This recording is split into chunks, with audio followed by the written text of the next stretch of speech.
Hello, man. Hello, Mgtow. I was just waiting to see what was going to come up there, and I didn't know. I got the new StreamYard going, and hello, Mgtow. I was just waiting to see what was going to come up there, and I didn't know. I got the new stream. Let me turn the sound down on that so I can so I can hear myself.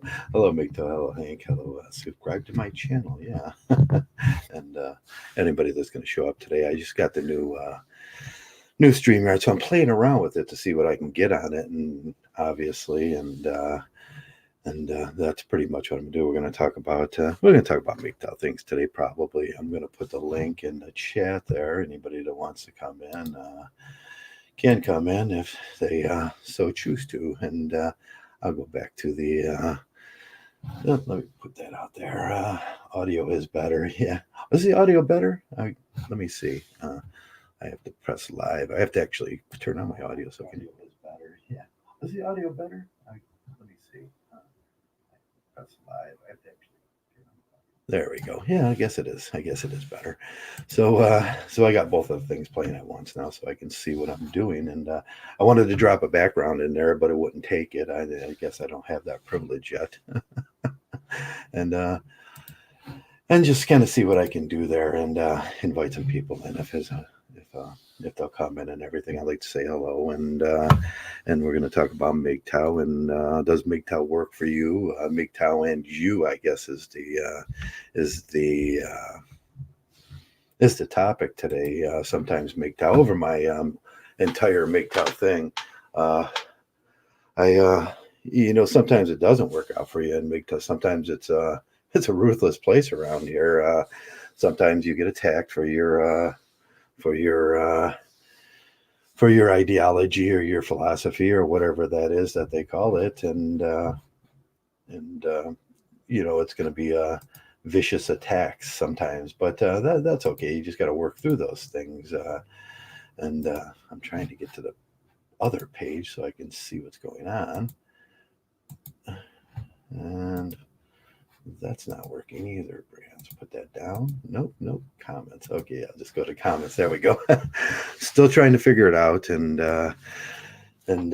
we'll see how that goes. I put a little brand comment up there. So Mgtow and you, what's your sort of Mgtow? And sometimes it gets very being a producer, especially if you're a producer. So it's not so bad just hanging around Mgtow.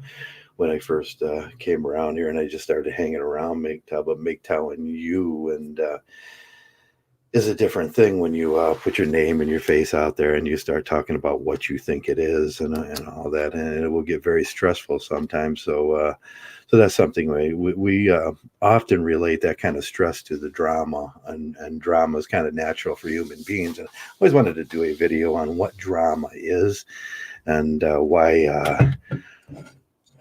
People say that feminists desire that drama and everything, but man, from what I can see with Mgtow and what I can see on the internet is men crave that kind of drama for attention and validation and those things too.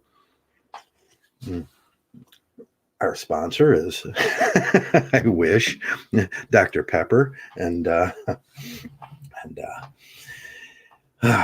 so what I see around Mgtow, a lot of the younger guys come in and are full of drama. I mean, it's always like I said before, pillow fighting with feminists. Pillow fighting with feminists is something, the back and forth and the argument. With pillow fighting with feminists, you're involving yourself, you're engaging in certain activities, which brings you into the forefront of the vision of what they call as the enemy, or I guess the enemy is feminism. But I really never believed that. But I think it's just pillow fighting with feminists because there's a drama thing going on in there, and that drama usually turns on itself and becomes. We'll talk about the dialectics of drama. First it's fun when you're going back and forth, and there's sort of this. We see this with Cuck Eli and what's his name, JB Gunner and those boys and those. At first, it became a sort of an unspoken agreement between them that they would do this drama back and forth and everything.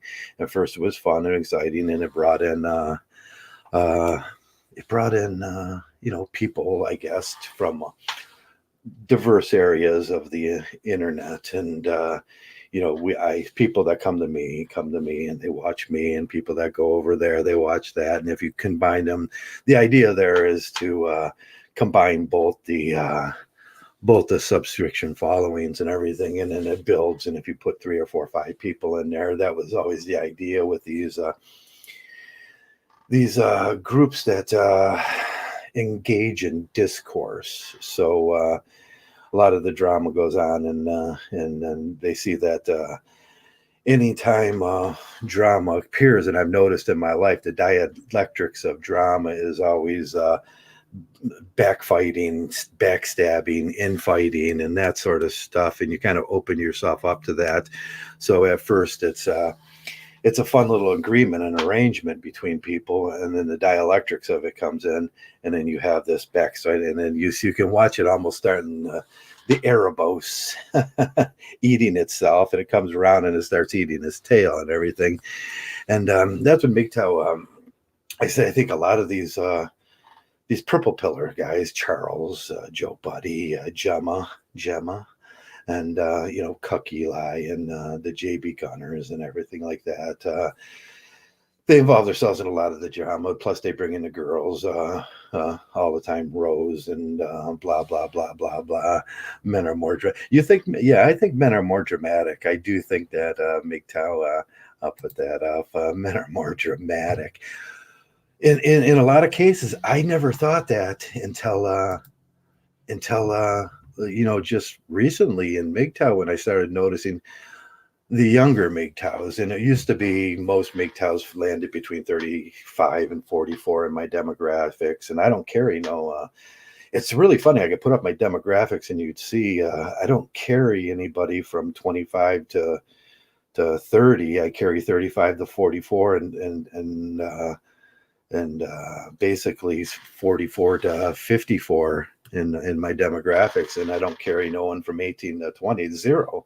And I just thought that was really weird, or maybe they're just cutting them out. I don't know what that is, but the drama goes on until I see these young boys started coming around. And most of us, a lot of us guys have been around for, 12, 15, 20, 25 years, watching this thing develop. And once I seen the drama, I say, oh my, that's kind of irritating. And I guess it's a quick way to get what they would consider quick subs or anything. And a lot of times it turns against itself when I see a guy sitting there with like 300, 400 subs for a long period of time, and he's involved in that drama. I said, well, that's all, as long as you're involved in the drama, you're not saying anything substantial or coherent, and it's just blah, blah, blah. And then they bring the girls in. I was watching that with one of those, who was it? There was girls in the chat, and I was Gemma, and there was girls in the chat, and I was like, ooh, and he went off and he started acting, all that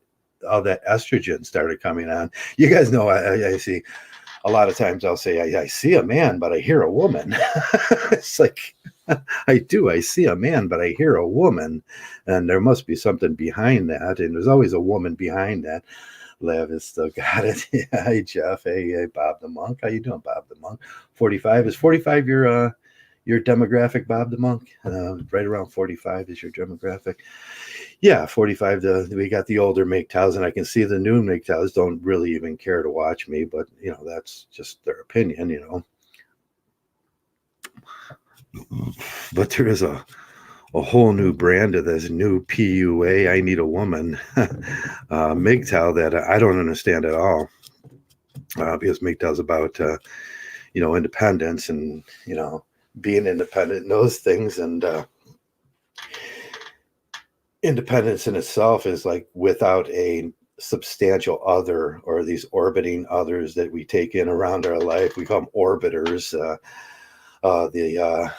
What's the other word from the unhealthy others that we keep around, the extra humans that we keep around for playthings. Extra humans are usually just kept around for playthings, and when you're young and everything. And if you are a Mgtow and you just do that, That should have a blinking light. I wish I had a blinking light to flash. Dun dun, danger, danger, danger. Will Robinson. The extra humans aren't playthings. They bite. So I put the put the thing in there in case anybody wants to actually come into the chat and chat. Hello, Riff Mangos. Trav, don't forget about the others. The new batch becoming the gym chats. The gym chats like send me $100 so you can surrounded by hot women. That is funny. That's yeah, we see the gym chats coming around, and now so we have a real problem with that in Mgtow too, because after the what do you call it, the adpocalypse or the monetization apocalypse and everything, which I don't really count on that stuff. Uh, the monetization apocalypse, we had YouTube lifers coming around, and they were I'll just add Mgtow to my bulldog mindset. I'm pretty sure that's what he did. He was like, I'm just going to add Mgtow to my special brand, and I'll just work that in. All I got to do is know 5 words: gynocentrism and hypergamy and thought and the Mgtow words. I'll just learn the 5 Mgtow lingo language and incel and TFL and what else? What else would you have to learn? Well, the words you'd have to learn to talk to the Mgtows is and but they don't understand them are complex philosophies in each thing. There's a complex philosophy behind gynocentrism and hypergamy, and you have to know that. And sometimes I see them screwing it up, and the new guys are like, this hypergamy thing, what is this? It's like it is so funny. And but we get the drama guys, and they live on drama. I don't understand how that bulldog mindset could have the first 5, 6, 7 videos in the Mgtow thing over Sandman, because Sandman does great SEO. Maybe Sandman laxed on his SEO or something, on his SEO payments, but but he's got the top 5 in there, and he brought a group with him too, and it's crazy that they didn't put up, but I think that's a lot of YouTube. Like, this is what Mgtow is, and it won't be so darn cringy. What do you think about Hammerhand? Hammerhand's okay. He's got a white fluffy beard like me. I think he emulates that, and yeah, I mean. He's another producer. I've never really talked to Hammerhand. I know when he first came around, him and that Mike thing had a run-in with my troll. My troll. What do you call that? Copycat account that somebody was trolling. And I when they first came around, Mike and Hammerhand and Mr. Elite, I just assumed it was them doing it because that's when they came around. And then all of a sudden this troll shows up with my avatar and my name on there. And I thought, and then they were like, Traversable, how can you say those awful things to me? Not real. I never clicking on it. That's when I did my too stupid to be Mgtow thing.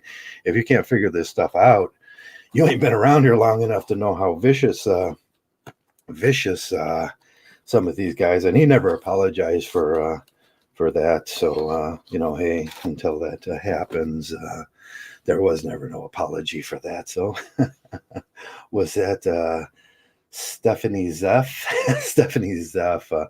No, I don't think that was Stephanie Zeff. Stephanarian was long past. Stephanarian moved out. I think Stephanarian, he got his heart broke by that little crackhead girl that he was his mother or something, and she left him for I'm not sure what she left him for, but it was rather messy at the end, and he was simping real hard for that. And the alien Zephanarian, if you didn't know him, it was quite a unique scene. And we get these people that come in and they come out, and I tend to try to forget about them now, because that's the nature of Mgtow. Every year, it seems like we're going to get a new crowd in, and they're either going to make it or they're not going to make it. And this one we're talking about today, Mgtow and you, and there's going to be these stressful um, situations that you're put in where someone's going to question your comment, or someone's going to question you as a producer. Like, it's happened to me quite a few times. I've been attacked by the biggest producers out there. Vicious. I woke up one morning, I had 100,000 comments, all calling me names. I was wondering where that came from, and we all know where that came from. And it was quite unique. I was like, wow, YouTube's a vicious place.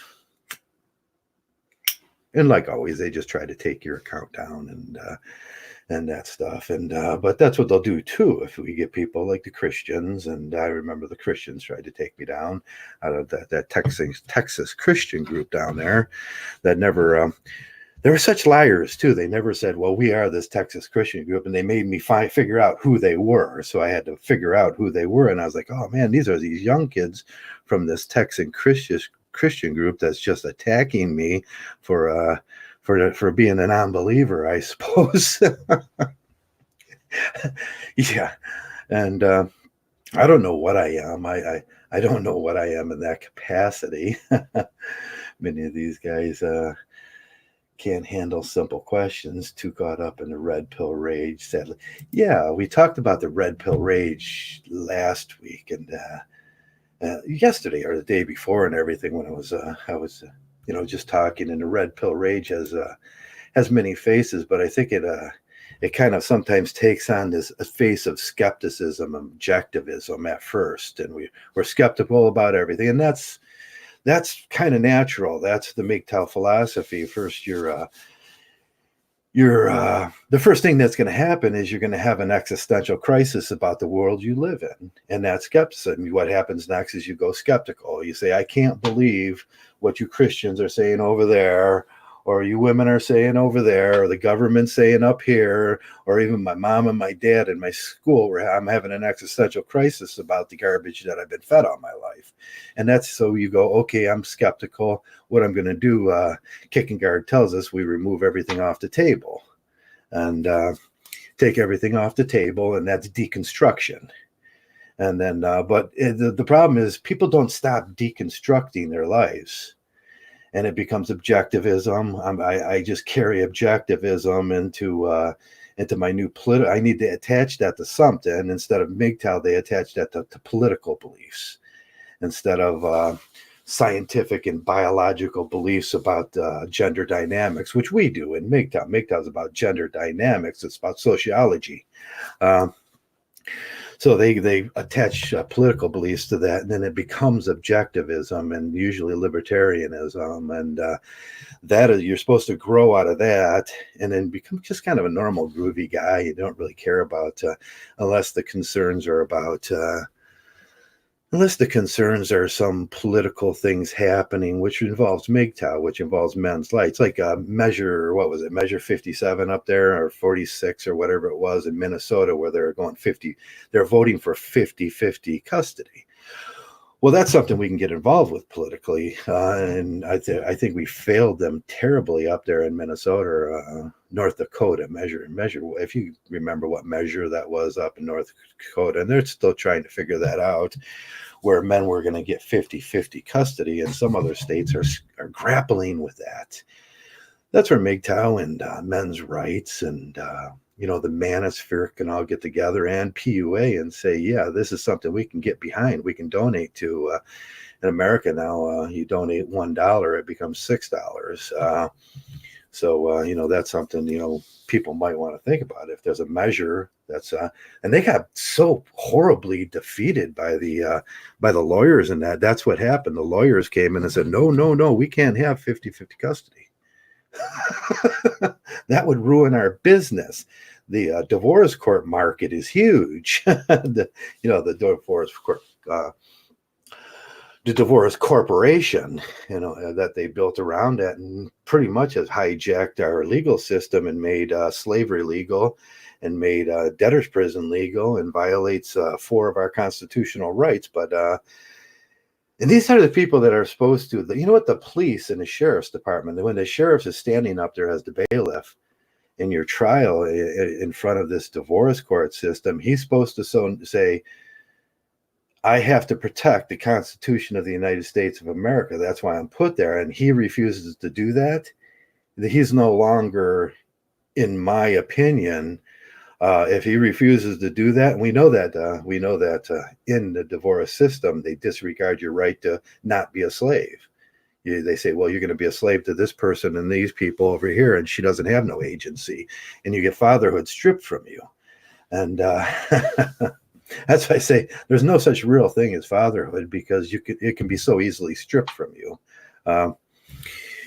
You could do an observation of that too. If a woman has a baby, it came out of her womb, and they said, well, you're not the mother. And you just kind of laugh and go, no, that baby, I watched it. It came out of there. She's the mother. Now, fatherhood's a different thing. You can say, well, you can be the father. You might be the father. There's a 47% chance you're not. And a judge can strip that from you immediately. Just take that and go, no, you're not the father anymore. There'll be a new father. He'll be coming in, and that's her next boyfriend. And he's a blue pill. Beta.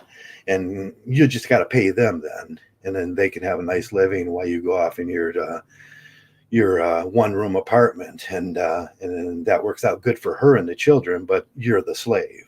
So the sheriff at that point is supposed to go, no, I cannot permit that. The sheriff's department has a constitution, and police take this oath too. The oath to, they say, no, we have to uphold the Constitution, but they don't do that. So at that point, they become thugs for the, Camus would say most police, in our, at least in our country, and in those changing social climates and everything, most police are just thugs for the politicians and thugs for the present institution, and that's all they are. Because if they were truly police to protect you, they would say, no, I can't allow that, Judge. I'm going to hold this up, and that's his job to do that.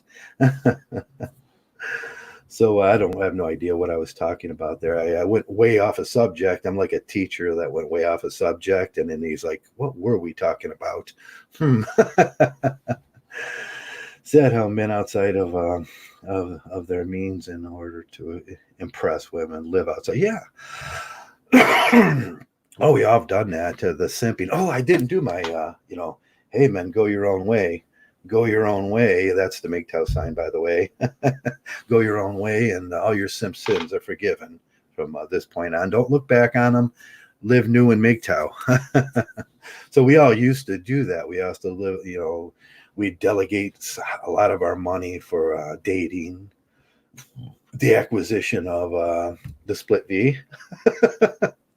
I should get a shirt like this with my face on it going, this is what most men think about all the time. It's that little thing right there, the split V. They'll pay money for that. And that's what most men's minds are on. But I explained that the default position of a normal male that's not saturated. MGTOWs try to unsaturate themselves with the billboards, the signs, the dirty magazines, the porn, all that stuff. Everywhere you look, there's a billboard of a girl in a bathing. What the hell does a girl in a bathing suit have to do with a Toyota? Or a Ford or a GM. It's like I go down to the car show and there's girls with bathing suits laying on the cars, and I'm like, I mean, it really, when you think about it objectively, it's like, that really makes no freaking sense. Do I get one of those with that car? Or is that supposed to be and I think that would be a logical fallacy to think that you're going to get one of those with that car.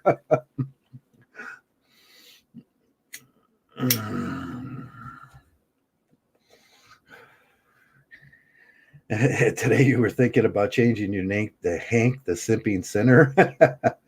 No, Hank, you've been forgiven by the monk, me. I'm the Mgtow prophet. You've been forgiven all your sins. And since God failed to show up on this planet, I took the God seat too. So you're forgiven for that. That's what Camus would say. Camus would say, we got this little problem and God forgot to show up. So someone's going to have to sit in that seat in your life. And that's when you become the rebel. You sit in that seat and you go, I have to do things on my own because I can't sit here and starve to death and wait for him to show up. And I still do this little ritual. It's my ode to scientific, discovery. And the argument within the entity, the God entity, is like I have to argue that, I have to criticize it, I have to try to prove it or disprove it. So every morning I get up and I look up at the ceiling and I grab my cup of coffee and I say, "Okay, God, this is your moment. Come on, and right here I'm waiting." And I'll give it about 2 minutes or 3 minutes, and I'll go, "Okay, again, he failed to show up. So I have to sit in that chair today, that God chair, and I have to make the decisions for myself in my life, and I have to make the best decisions I can as a Mgtow, uh, in a world that really doesn't like me." so, so I'll do that every morning as a ritual to scientific facts, and that's my. It relieves me of the duty of arguing about a greater entity or no greater entity. Uh, I just do that ritual, and every morning he has a chance to show up, and if he does, he can hang around all day, drink some. I got pop and water, and he could wear some of my updated clothes too if he wants. Yeah, everything's welcome in here if he shows up, but he doesn't show up. In the last I think it's almost 378 days I've been doing that, waking up every morning and I sit down with my cup of coffee.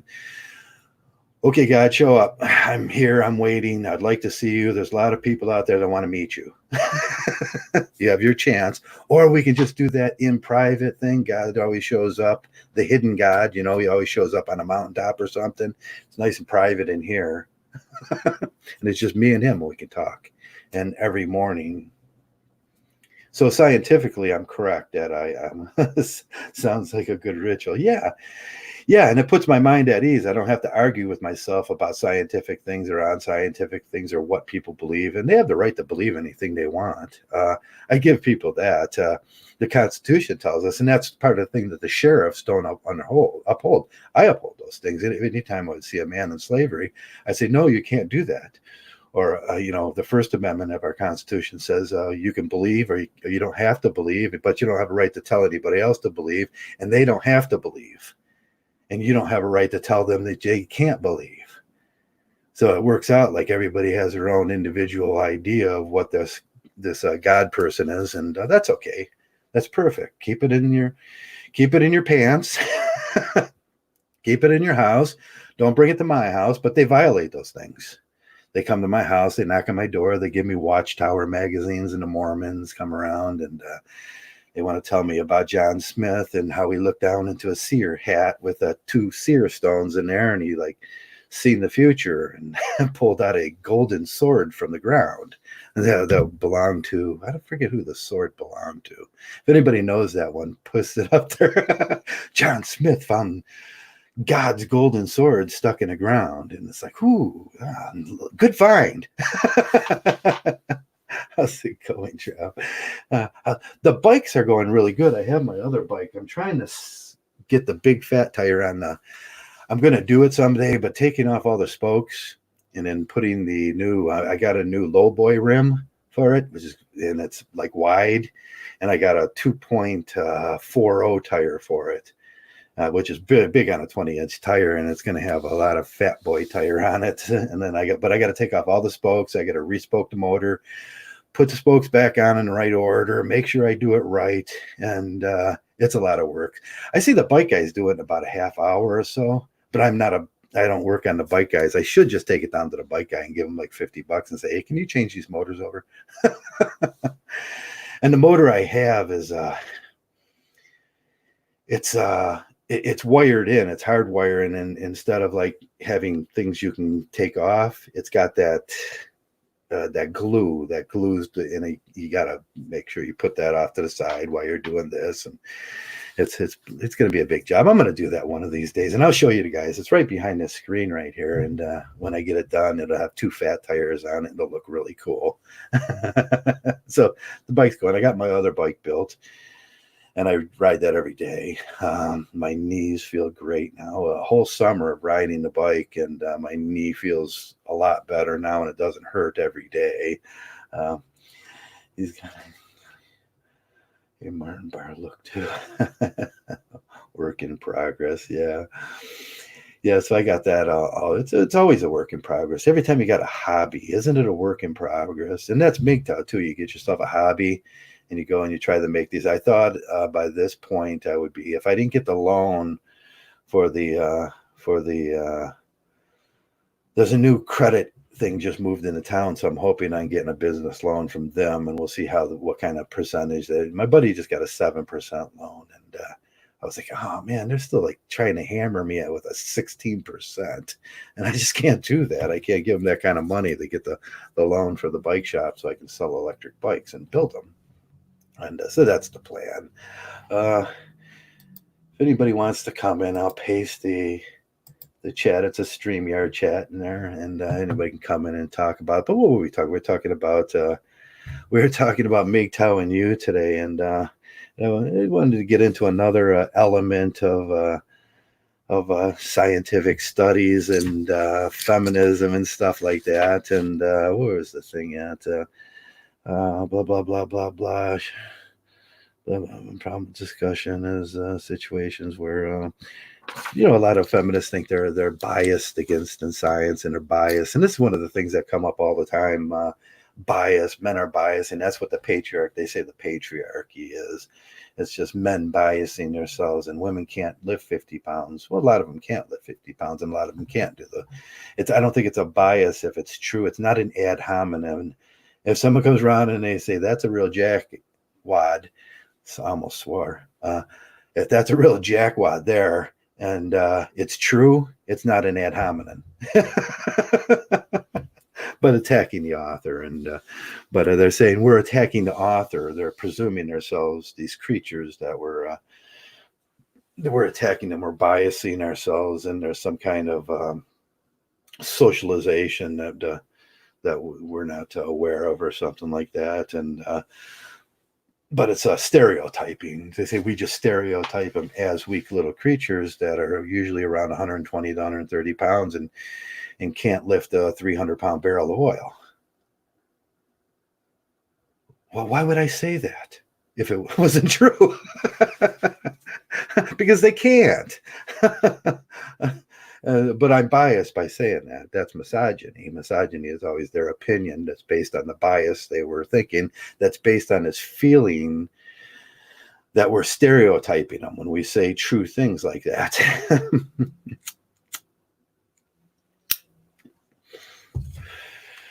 That's weird how that works out. Howdy, fellers. Who is that? Oh, that's Jeff. That Whiskey was in. I was going to ask Whiskey how to put up a banner in here. I was going to try all the little things while we were. There's banners and there's branding stuff, and I was going to put this up, but I don't know if it comes through. I really don't. And show. So it doesn't really, I don't see it. Maybe it takes 30 seconds or something to come through, but I don't really see it. So all my functions aren't working yet, and I don't know how to do that, right?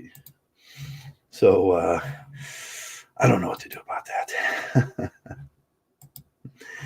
So I wanted to try out the little functions I have. I'm going to pay the $25. I was so upset with it because it says $20 for a year, a month, and I was like, okay, $20 is cool. That's what I expected to spend. And then they said, well, if you don't buy it for a whole year, we need $260 and up front. And I was like, well, what if I don't want to use it for a whole year? And then they said, well, it's $25 then. And I was like, ooh, just tacked on another $5 on that right away. That's kind of, ooh, you got me. But I decided to get it anyways because it's, a better service. And I do have really great video quality, and and stuff. So I wanted to learn how to do all that and stuff and blah, blah, blah, blah, blah. And that's what this is really about. And we'll talk about some Mgtow stuff while we do it, the feminine, the biases of the male patriarchy, I guess. And there's a lot of bias. They say we bias ourselves when looking at them. All the pretty little girls can't do that. Her, and that seems to be true. And as for managemental positions, they if I don't really know if they can fulfill those parts. We've seen really bad examples with Alyssa Myers and stuff like that. Kronos, remember Kronos? You guys probably don't remember Kronos. Kronos Labs. They stole a video app from from Apple, and they started doing testing, and she got millions and millions. She walked away with like $50 million, and because it was like so-called hoax. They were like, "Ooh, we'll just hire her because she's a girl and she's probably really good at that." And all she did was stole an app from Apple. It's like, son of a bitch. Wish I can get that kind of deal. And that goes back to when I talk about the patriarchy and stuff like that over the years, and it may look at some point like we're stereotyping, but we're really not. And we look at let's say Mary Shelley that wrote Frankenstein. She was embraced by everybody. Why was she embraced? Why was Mary Wollstonecraft that wrote Mary? Why was she brought before the Congress or whoever it was in England there? And they said, please talk. It wasn't a bias. It was actually when they did have these moments of awareness and agency, and they put out a pretty good product. Most of the time it was embraced, and it was over embraced when you look at Mary Shelley's works like Frankenstein and those works, or Mary Wollstonecraft's work. Why are they always named Mary? I don't know. Oh, the other Mary, the religious Mary. but they were embraced, and come on in to the who else was it? What was the other girl? Mary, postmodernist girl that was embraced. I can't remember her name right now. I was wondering if she well, we embrace them, say come on in, and all they have to do is actually do the work, and that's all we expect in the scientific community, the writing communities, and the creative communities. If you want to play the violin, you have to actually play the violin. If you want to play the violin in the orchestra, you have to be able to play the violin. And if you want to play guitar in a rock band, you have to actually be able to play the guitar. I wanted to tell Riff, I got my guitar together. I put the slinky slings on it, and I ordered a new amp because my amp plug-in thing busted. So it's one thing after another, and I ordered a new amp. That's going to come tomorrow. I got this great leather amp. It was I can't even remember the name of it. It's got the leather bound on the outside, which gives you a nice kind of warm, and I seen it and it was like, whoa, leather bound. That was nice. And I got it. It's just a little practice amp. I got it for a good price too, because it was used. And I got that coming tomorrow. So I'm back up on the guitar again. And I got the strings on yesterday, got it all working. And I worked through that problem, put the new toner knobs on there and everything. That's awesome. Yeah, so I got all that working out, and I want to. The guy across the street, the kid was over yesterday. He says he got some big old Marshall and Fender cabinets in his garage, and I wanted to take a look at them. I don't know how much some cabinets like that would cost. I don't think I'll ever play out again, but it'd be interesting to look at and see how much he wants for them. He's got some old Marshall cabinets from the 70s and 80s. Be nice.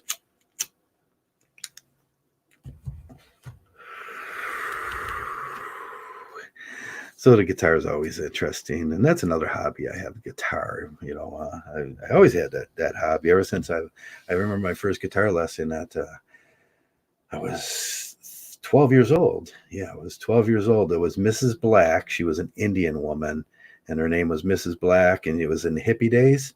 and she'd wear these hippie clothes, and she was extremely hot.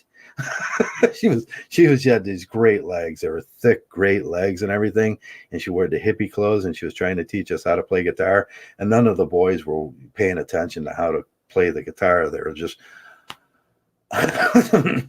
looking at Mrs. Black. But she was a very pretty um, Indian, American Indian. I don't know what tribe she said she belonged to, but that was just it was worth the money going, going to guitar lessons. And I was at the local high school, and finally they I think they made her the music teacher for the school, and I never really followed up on her career, kind of like Buffy St. Marie. Yeah. I never got anything done in that guitar class. It was like, so that was the beginning. So I've been taking guitar lessons all my life.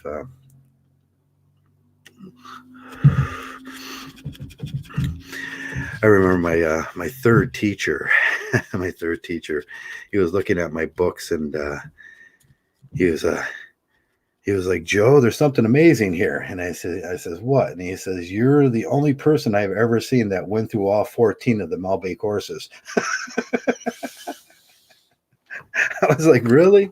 He says, yeah, people just throw them out usually. And I said, no, I'm one of the only people that ever made it through and got the certificates for all 14 books, because I'm so fucking tenacious sometimes. But that was funny when he said that. He was like, Jesus. He said, you should be much better, which is an insult, because I'm a medium guitar player. I'm just medium okay.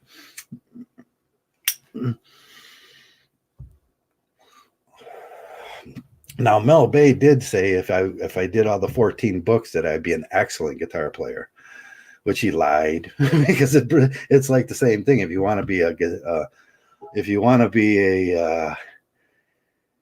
violinist in the orchestra, you have to actually know how to play the violin. You have to be good at it. There's a sort of talent issue there too. Who's ringing me? Just got the pastry. Blah blah blah. Thinking, oh. Okay. Okay, I should turn that off so it doesn't ding ding ding. I get my notifications, and I just leave them up, and then all of a sudden I'm Tenacious D and the Pick of Destiny. That was filmed in Cleveland here. Tenacious D and the Pick of Destiny. Wish I had a pick of destiny where I could pick it up, and all of a sudden I'm like, I was like, I could do the riffs, perfectly then. Riffs are still hard for me. I'm just basically a rhythm guitarist. I don't inspire to be a lead guitarist because that shit's hard, and I got my fingers chopped off at one point, and they sewed them back on. And it kind of slows me down tremendously. So rhythm guitar is it, but I've been doing it a lot. It's relaxing. It's really relaxing. Sometimes I just sit down, and I did the Gibson. I was playing the Gibson yesterday with I got a Knox box. I just plug it in and I put the earphones in, and I was just playing for hours, and I realized that like two people had come to my door. And I was just sitting in there playing silently with the Knox box and the earphones, and I missed them. They were like, hey, where were you? I asked, were you home? And I said, yeah, I was just in playing my guitar. And you can go hours and hours and hours. And I finally started getting this little riff that I wanted to do. And then finally I heard someone knocking. I was like, what okay, I got to go answer the door. Then I forgot what I was doing. That's the thing about doing it 4 hours a night. And I used to do that meticulously through my 20s. I would give it 4 hours a night. That's what you would. And I got rather good at jazz guitar at that point. And then the finger accidents happened. The corporate life took my fingers. I always thought there should be some compensation in that. I put a lot of time and effort, and there was no compensation. And I brought that up to the workman's comp people. I says, there's other things that I do here, and I play guitar, and now I can't play the guitar. And they never, at that time, Bob No Bob Noe and Noe from Detroit stole all the money from through the coins in the Ohio Fund for workmen's compensation. So they're turning everybody down. And they said, no, Joe, we can't pay for that. It's like, well, that's a disability there. I mean, I used to make money at doing that. It's like, now I don't make money doing that assholes. Every time I see Bob Noe, you ever see Bob Noe out there? And Bob Noe speaks he speaks out of the Washington thing, and he's the guy that stole the coins, and he owes me like a lot of money, but he'll never admit to that. Jay Cooter soundtrack, great music. Steve Vai, yeah, I like Steve Vai. Blistering Blues and Crossroads. Stevie Vai, just look up Rockman, about $80. yeah. So I just bought the StreamYard. You can see the StreamYard. The logo is gone, so I bought the. I actually went and paid for the thing because I like it now. I had to find out whether I was going to like it, and I think this is the one we should all go with in Mgtow. I wish they had like a chat section like Hangouts did, but I finally decided, and it's because of the picture quality and everything. I guess they do a really good job in that, and I'm gonna try to get a hold of one of their salesmen, see if we can get a group discount. If Mgtow wants to ever act like a group, and we can get a group discount if we all use StreamYard or something like that. But that's down the road. We can work on those things. Now I have to figure out how to put hey, Whiskey, how do you put the background up? And I don't know how that background actually works. I got the brand, I put it up, and it doesn't come up. Maybe it's too new. I don't know. Maybe you have to have it in before you start up the next one. I don't know, or turn your computer on and off or something. I don't know what it is. I'll find out. But I was just trying out the logo. I do see they put my logo up there immediately, and that's my brand logo, Group X. You guys know what Group X is. Group X is the default position of every male is asexuality. Naturally, that's where you're going to spend 23 hours of your day, or 23 hours and 45 minutes of your day.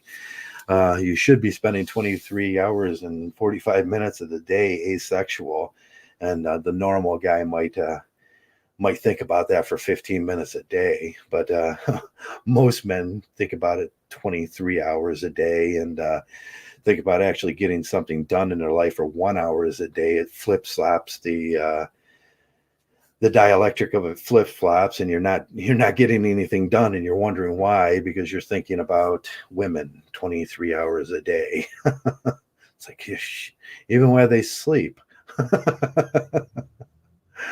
Oh, I was looking at a shirt. I found a shirt today. You like my new shirt? I found this today, and it was in that closet laying on the floor tucked behind some stuffed animals, and I was like, it was a brand new shirt. I had a tag on it and stuff, and I don't remember buying it, and I was like, hey, look, a new shirt.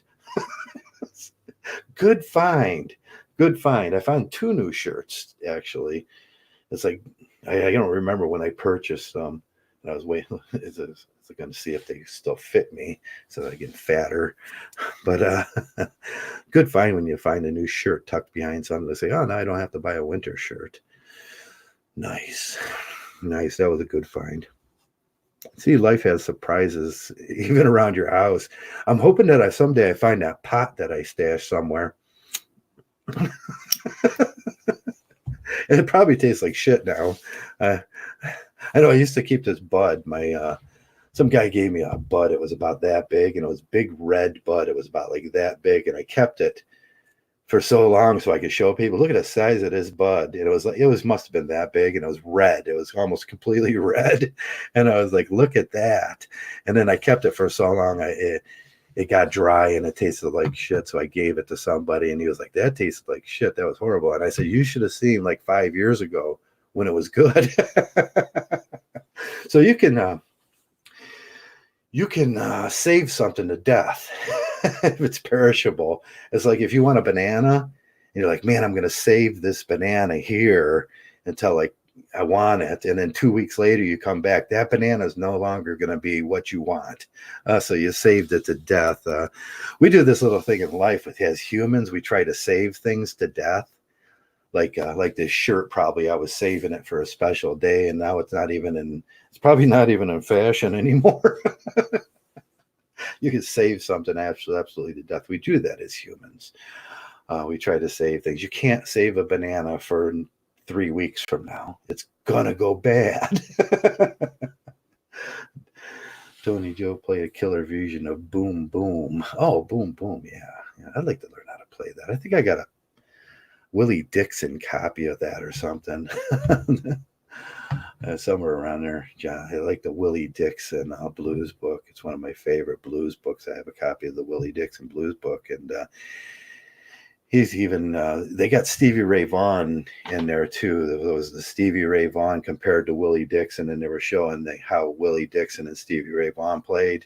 And then they got like some other artist and Willie Dixon and some other. So I got like 30 songs, and that was the greatest book. It cost me like $60. And but it's a great book because you can get a lot of different views on how to play and everything. A lot of riffs. Well, see, I can never do riffs. Like, even I can look at the riffs from Stevie Ray, and I can imagine myself doing the riffs from Stevie Ray Vaughan, but I can never do them.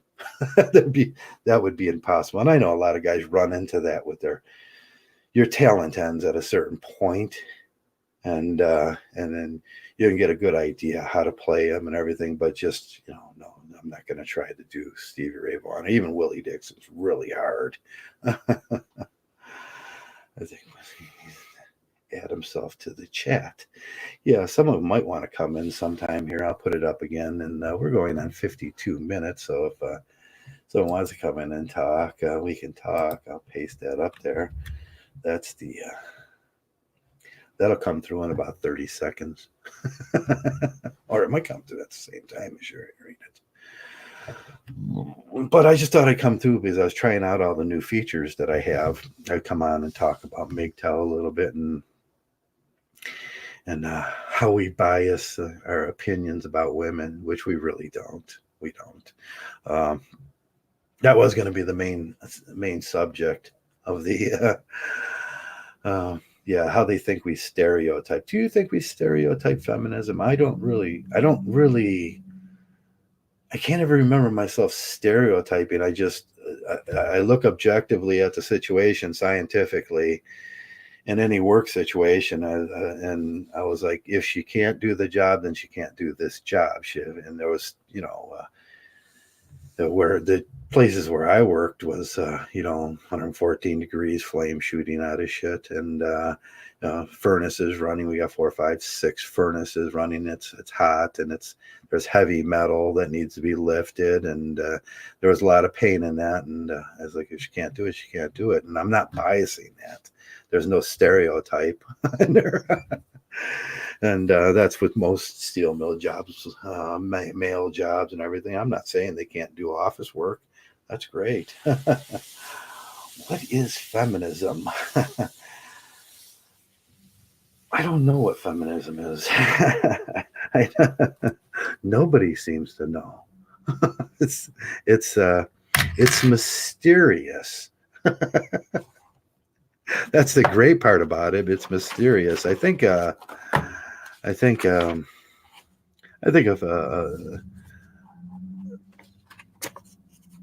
a few scientists may have a good idea of what feminism is and what feminism does and everything. Feminism and scientific studies and everything. But I don't think really most people know, because they keep it ambiguous, and the biases of ambiguities works in that. You can like, ooh, it's mysterious. I think we do that in Mgtow too. And it's like, can't have a Mgtow group because we're here. Ooh, we're everywhere. We're mysterious. I think that's immature and funny, but that's the way they think about those things.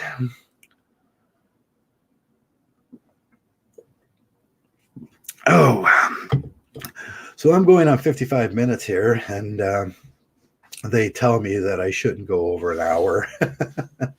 I don't know. I don't know if I should go over an hour or not. I'm going on 55 minutes, and I was just trying this new thing out here to see how it looked and see if I can make everything work. And it worked pretty good, except that I couldn't get the background in there. And maybe you've seen a background, but I didn't see it. But I'll work on those things and try to give a better project. I like my white background. It's soft. It's soft and bright. but I'll try to do a better job for now on with this new thing, since I do own the service now. It's like I'll use it.